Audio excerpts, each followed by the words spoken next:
သူတော်ကောင်းပေါင်းတို့နေ့တည်းမှာမင်္ဂလာချစ်တည်ဖြာပြနဲ့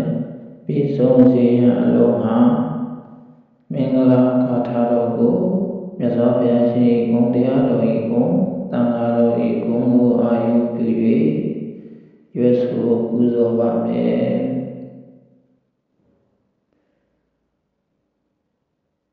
နမောတတ္တဘဂဝတောအရဟတောသမ္မာသမ္ဗုဒ္ဓတ္တ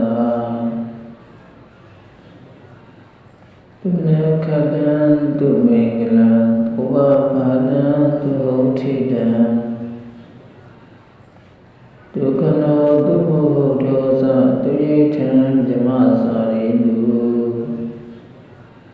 ယတမိတိပတိအကျဉ်နေ၌တယောသူစရိတဓမ္မေ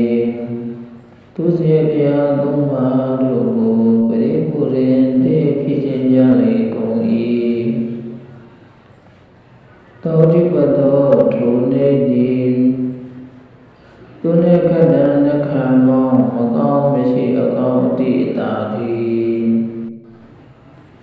သူမင်္ဂလာအမင်္ဂလာဘေကမရှိကောင်းမြတ်သောမင်္ဂလာအတိအတာသည်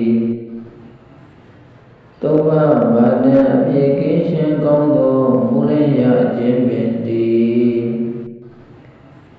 ဥထိတံတာယတရှင်ကောင်းသောအိယာမထာယခြင်းပင်သည်